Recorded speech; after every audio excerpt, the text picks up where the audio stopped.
63,124,000 பேருக்கு 63,124,000 பேருக்கு. டேய் என்ன இலவிடாது. அது ஒன்றும் இல்லைங்க, நம்ம ஸ்டாலின்ஜி இருக்கார்ல, அவர் வந்து செம்மையா கணக்கு போடுவாருங்க. அவரை மாதிரி யாருமே கணக்கு போடவே முடியாது. அவர் கணக்குல புலி புலி இல்ல புலி. அதுவும் நேத்து பாத்தீங்கன்னா லாஜிக்கே இல்லாம யார் தான் இந்த கன்றாவியை எழுதி கொடுக்குறான்னு தெரியல, லாஜிக்கே இல்லாம பேசியிருக்காரு பாருங்க. நான் கேட்பது மாண்புமிகு ஒன்றிய உள்துறை அமைச்சர் அமித்ஷா அவர்களே, நீட் தேர்வில் விளக்கு தருவோம்னு உங்களால் சொல்ல முடியுமா? இந்தியை திணிக்க மாட்டோம்னு உங்களால் உறுதியளிக்க முடியுமா? உங்களால உறுதியளிக்க முடியுமா அப்படின்னு அப்படின்னு லாஜிக்கே இல்லாத மாதிரி முதலமைச்சர் ஸ்டாலின் அவர்கள் பேசியிருக்காரு. நீங்களே சொல்லுங்க, இதுல என்ன லாஜிக் இருக்கு? நீங்க வந்து நீட் தேர்வுக்கு விலக்கு தருவீங்களா அப்படின்னு உள்துறை அமைச்சரை நோக்கி கேட்டிருக்காரு. அவர் சொன்னாரா, நாங்க வந்து ஆட்சிக்கு வந்த உடனே நீட் தேர்வுல இருந்து விலக்கு தரோம், அதுக்கு ஒரு ரகசியம் வச்சிருக்கோம் அப்படின்னு அமித்ஷா அவர்கள் சொன்னாரா? இதே ஸ்டாலின் அவர்களும் அவருடைய மகனும் தான் தெரு தெருவா ஊர் ஊரா போய் பிரச்சாரம் பண்ணாங்க. நாங்க ஆட்சிக்கு வந்தோம்னா நீட் தேர்வை புடுங்கி தள்ளிடுவோம், அதற்கு ஒரு உருண்ட ரகசியம் வச்சிருக்கோம் அப்படின்னு கதையா அளந்து விட்டாங்க. இப்ப ஆட்சிக்கு வந்து 4 வருடம் ஆச்சு. இதுல ஒரு புல்ல கூட இவங்க புடுங்கி போடல அப்படிங்கிறது தான் நிதர்சனமான உண்மை. இன்னைக்கு மக்கள் கேட்கறாங்க, யோ என்னையா இது ரகசியம் அப்படின்னு சொன்னீங்க, புண்ணாக்குன்னு சொன்னீங்க, ஒரு மண்ணாங்கட்டியும் காணோம் அப்படின்னு மக்கள் இன்னைக்கு கேட்க தொடங்கினோடனே இந்த மாதிரி நாடகத்தை போடுறாரு. அடுத்து என்ன சொல்றாரு, அமித்ஷா அவர்களே நீங்க ஹிந்தியை திணிக்க மாட்டீங்க அப்படின்னு உறுதி கொடுப்பீங்களா அப்படின்னு சொல்றாரு. நான் என்ன சொல்றேன்னா, ஐயா ஸ்டாலின்ஜி, இங்க மத்திய அரசாங்கம் எங்கேயுமே ஹிந்தியை திணிக்கல. ஹிந்தியை திணிக்கிறது யார் தெரியுமா? உங்களுடைய குடும்பம் நடத்துதல பள்ளிக்கூடம், அது மூலமா தமிழகத்தில் பணக்காரவங்க மத்தியில ஹிந்தியை திணிச்சுக்கிட்டு கிடக்குறீங்க. திமுக காரவங்க நடத்துற சிபிஎஸ்இ மெட்ரிகுலேஷன் பள்ளிகள்ல ஹிந்திகளை திணிச்சிட்டு கிடக்குறீங்க. அதை முதல்ல நிப்பாட்டுங்க, அப்ப தமிழகத்தில் ஹிந்தியே இருக்காது அப்படிங்கிறது தான் நிதர்சனமான உண்மையா இருக்கு.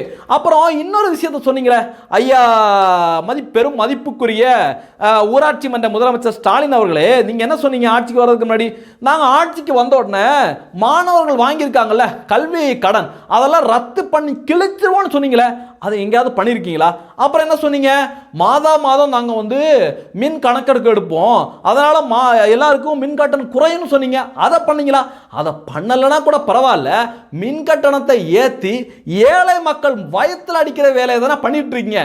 இதெல்லாம் பண்ணிவிட்டு ஒன்றிய அமைச்சரே மத்திய அரசே அப்படின்னு என்னமா டைலாக் விட்டுட்டு இருக்காரு. அதுலயும் இன்னொரு டைலாக் விட்டுருக்காரு பாருங்க, அதெல்லாம் வேற ரகமா இருக்கு பாருங்க. 2026 திராவிட மாடல் ஆட்சி தான். எங்க தமிழ்நாடு எப்பவுமே டெல்லிக்கு அவுட் ஆஃப் கண்ட்ரோல் தான். இந்த டைலாக்லாம் யார் எழுதி கொடுக்குறான்னு தெரியலங்க. யாரோ ஒரு சினிமா டைரக்டர் வச்சிருக்காங்க போல இருக்கு, அவங்க தான் கண்ணா பின்னான்னு எழுதி கொடுக்குறாங்க. இவரும் அதை நம்பி அப்படியே பேசிடுறாரு. ஆனால் இவருக்கு தெரியல, இவராவது துண்டு சீட்டை வச்சு தத்தக்கா புத்தக்கா அப்படின்னு டைலாக்லாம் அடிச்சு விடுறாரு. ஆனால் சுய அறிவோட சிந்திச்சு இதே மாதிரியாக வீரவசனம் பேசின லல்லு பிரசாத் யாதவ், முலாயம் சிங் யாதவ், அப்புறம் சரத் பவார், ஒடிசாவோட முன்னாள் முதலமைச்சர் நவீன் பட்நாயக், அப்புறம் கெஜ்ரிவால், இவங்கெல்லாம் அட்ரஸ் இல்லாம ஆயிட்டாங்க. இவங்களை அட்ரஸ் இல்லாம யாக்குனது யார் தெரியுமா? பிரதமர் நரேந்திர மோடி அவர்கள், அமித்ஷா அவர்கள் மக்கள் துணையோட இவங்களெல்லாம் ஓட விரட்டியிருக்காங்க. ஆனா துண்டுச்சிட்டுக்கே நம்ம வந்து தரையடை தான் ஆடிட்டு இருக்கோம். நமக்கே அந்த வம்பு அப்படின்னு இன்னைக்கு திமுக தொண்டர்களே முதலமைச்சர் ஸ்டாலின் அவர்களுக்கு அட்வைஸ் பண்ணிட்டு இருக்காங்க. அடுத்து இன்னொரு விஷயத்தை சொல்லியிருக்காருங்க, அதை மட்டும் யாராலையுமே ஏத்துக்க முடியாது. ஏன் திமுக காரங்களால ஏத்துக்க முடியாது பாருங்க. ஒரு தாய்க்கு தன் குழந்தைக்கு என்ன தேவைன்னு தெரியும். ஒரு தாய்க்கு தான் தெரியும் தன்னுடைய குழந்தைக்கு என்ன வேணும்னு. தன் குழந்தைக்கு என்ன கொடுக்கணும்னு எங்கேயோ டெல்லியில் இருக்கிறவங்க தீர்மானிச்சா அந்த தாய் பொங்கி எழுவாள். அப்படி அதாவது இந்த திமுக அரசாங்கம் தமிழர்களுக்கு தாயம், முதலமைச்சர் ஸ்டாலின் அவர்கள் தமிழகத்துக்கு தாயம். இதெல்லாம் வந்து நம்புற மாதிரி இருக்கா? எங்கேயாவது ஒரு தாய் மக்களை நல்லா குடிங்க அப்படின்னு ஒரு தாய் வந்து சாராயத்தை கொடுப்பாங்களா? திமுக அரசாங்கம் என்ன பண்ணிட்டு இருக்கு அதுக்கு மிகச்சிறந்த உதாரணம் நான் காட்டுறேன் பாருங்க. மது பிரியர்களை குஷிப்படுத்த 4 வகை புது பீர் அறிமுகம். டாஸ்மாக் ஏற்பாடு. இதுவா ஒரு தாய் வந்து செய்யற வேலை? என்னமா டயலாக் அடிச்சு விடுங்க, தப்பு இல்லை. ஆனா கொஞ்சமாவது காதுல வந்து கேட்கிற மாதிரி, கொஞ்சமாவது காதுல கேட்கிற மாதிரி யதார்த்தத்தை பேசுங்க. இப்படி முதலமைச்சர் ஸ்டாலின் அவர்கள் பயங்கரமா டயலாக்கா பேசிட்டு கிளம்பிட்டாரு. இந்த டயலாக்கை கேட்டுட்டு உடம்பெல்லாம் முறுக்கேத்திய அந்த 200 ரூபாய் கொத்தடிமைகள் என்ன தெரியுமா பண்ணாங்க? அதை நீங்களே பாருங்க.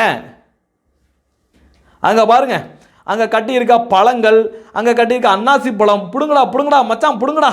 நம்ம ஸ்டாலின் ஐயா வந்து அவுட் ஆஃப் கண்ட்ரோல்னு சொல்லியிருக்காரு. புடுங்கடா மச்சான் அப்படின்னு திமுக காரவங்க வெறி கொண்டு தூக்கிட்டு போறாங்க.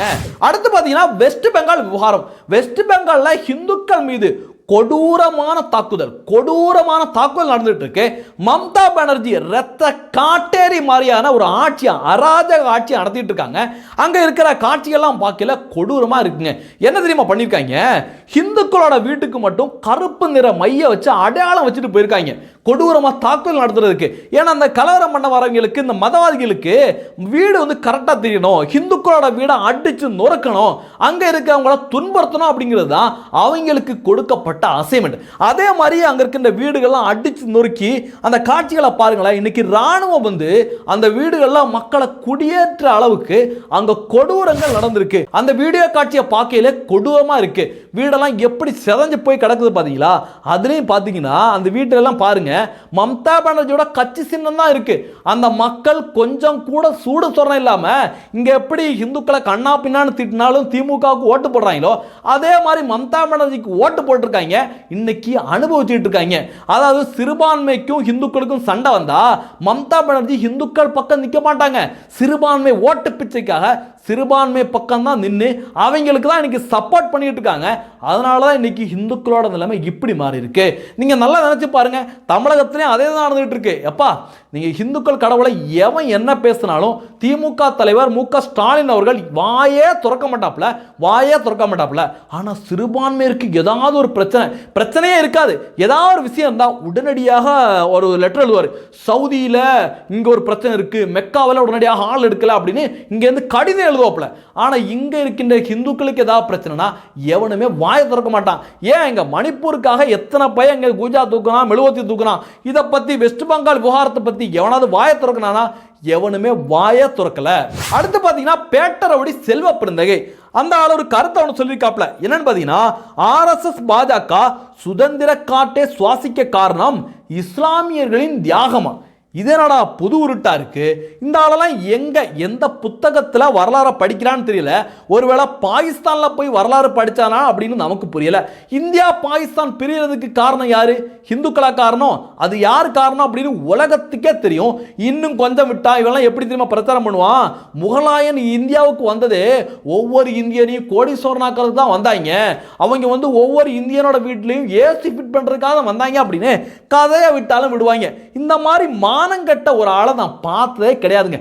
ஓட்டு பிச்சைக்காக திமுக இப்ப காந்தி நோட்டை வாங்குறதுக்காக என்னமா பேசுறாங்க பாத்தீங்களா? அடுத்து பாத்தீங்கன்னா திமுகவில் ஆபாச பேச்சாளர்கள் இருக்காங்க அப்படிங்கிற காலம் போய் திமுகவில் இருக்கிறவங்க எல்லாருமே ஆபாச பேச்சாளர்கள் தான் அப்படின்னு காலம் இன்னைக்கு வந்துட்டு இருக்கு. இந்த பொன்முடி பேசிய தாக்கமே இன்னைக்கு இன்னும் முடியல. மக்கள் பொன்முடிய செருப்பால் அடிச்சுட்டு இருக்காங்க. அதை பார்த்து கூட திருந்தாம நேற்று திமுகவோட ஒரு எம்பி எந்த மாதிரி பேசியிருக்காப்ல அப்படிங்கிறத பாருங்க. எல்லாமே உடனே கிடைச்சிடாது. திருமணம் ஆனா கூட ஒரு 10 மாசம் பிறந்தாதான் குழந்தை பிறக்கும். திருமணத்துக்கு முன்னாடியே திருமணம் ஆனீங்க புள்ள பிறக்கணும், அது வேறு வேகமாக தான் புள்ள பிறக்கும். முன்னாடியே காதல் பண்ணி ஏதாவது கர்ப்பமாயி தான் புள்ள பிறக்கும். என்ன விளக்கம் பாத்தீங்களா? எப்பா கருணாநிதி சொல்லி கொடுத்ததெல்லாம் அந்த வித்தைகள் எல்லாம் திமுக காரங்க இப்ப இறக்க தொடங்கியிருக்காங்க. இப்ப கேமராவும் இந்த மொபைல்லாம் இருக்கிறதுனால இதெல்லாம் வெளியில வருது. ஆனா ஆதி காலத்துல கேமராலாம் இல்லாத காலத்துல இவங்க எப்படி புகுந்து விளையாண்டுருப்பாங்க. அதாவது ஒரு கூட்டத்துக்கு போயிருக்காங்க, அங்க மக்கள் கோரிக்கையை கேட்டிருக்காங்க. அதுக்கு தான் இந்த தெனாவுட்டான பேச்சு. திமுக ஆட்சிக்கு வந்து 4 வருடம் ஆட்சியே முடிய போகுது. இன்னும் ஒரு மண்ணாங்கட்டியும் பண்ணல. அவங்க சொன்ன தேர்தல் அறிக்கையே நிறைவேற்றல. ஆனாலும் இந்த திமிர் பேச்சுக்கெல்லாம் குறைச்சலே கிடையாது. அடுத்து பாத்தீங்கன்னா STBI அவங்க ஒரு அறிக்கை வெளியிட்டு இருக்காங்க. அதிமுகவோட இனிமே கூட்டணி கிடையாது அப்படின்னு சொல்லியிருக்காங்க. மதவாதிகள் எப்படி இருக்காங்க பாத்தீங்களா? ஏன்னா அதிமுக பாஜகவோட கூட்டணி வச்சுதான், அதனால கூட்டணி இல்லை அப்படின்னு அறிவிச்சிருக்காங்க. என்னமோ கடந்த நாடாளுமன்ற தேர்தலில் அதிமுகவுக்கு அப்படியே இஸ்லாமியர்களோட ஓட்டெல்லாம் அப்படியே அறுத்து தள்ளி கொடுத்த மாதிரி பில்டப்பை போட்டிருக்காங்க. இந்த லெட்டர் பேடுகளோட வேலை என்ன தெரியுமா? திமுகவை வெற்றி பெற வைக்கணும். அதுக்காக மற்ற கட்சிகளை ஒன்று சேர விடாம, ஐயோ சிறுபான்மை ஓட்டு உங்களுக்கு இவ்வளோ இருக்கு, நாங்கள் அள்ளிட்டு வந்து தர்றோம் அப்படின்னு ஒரு நாடகத்தை கிரியேட் பண்ணி அந்த கட்சிகளை நம்ப வச்சு அவங்களோட கூட்டணி வைப்பாங்க. ஆனால் முழுக்க என்ன பண்ணுவாங்க? திமுகவுக்கு சொம்படிச்சு திமுகவுக்கு வேலை பார்க்கறது தான் அவங்களோட வேலையா இருக்கு. ஆனால் என்னமோ பெரிய ஜனநாயகம், அப்படியே சமத்துவம் அப்படின்னு மண்ணாங்கட்டி அப்படின்னு பேசுவாங்க. அடுத்து பிரதமர் நரேந்திர மோடி அவர்கள் மிக முக்கியமான அறிவிப்பு வெளியிட்டிருக்காரு. ஒவ்வொரு இந்தியனும் ஒவ்வொரு இந்துவும் பெருமைப்படக்கூடிய அறிவிப்பு. யுனெஸ்கோவின் பதிவேட்டில் பகவத்கீதை பாரதத்தின் நாகரிக பாரம்பரியத்துக்கு இது ஒரு வரலாற்று தருணம் அப்படின்னு பிரதமர் நரேந்திர மோடி அவர்கள் சொல்லியிருக்காரு. இது உலகெங்கிலும் உள்ள ஒவ்வொரு இந்தியருக்கும் பெருமையான தருணம். பகவத்கீதையும் நாட்டிய சாஸ்திரமும் பல நூற்றாண்டுகளாக நாகரிகத்தை வளர்த்து வந்துள்ளன அப்படின்னு பிரதமர் நரேந்திர மோடி அவர்கள் சொல்லியிருக்காரு. ரொம்ப பெருமையா இருக்கு. இதற்கு முயற்சி எடுத்த மத்திய அரசாங்கத்துக்கும் பாரதிய ஜனதா கட்சி அரசுக்கும் பிரதமர் நரேந்திர மோடி அவர்களுக்கு மிகப்பெரிய நன்றி. இந்த தகவல்களை பற்றி நீங்க என்ன நினைக்கிறீங்க அப்படிங்கிறதையும் பதிவு பண்ணுங்க. நன்றி. ஜெய் ஹிந்த். வந்தே மதரம்.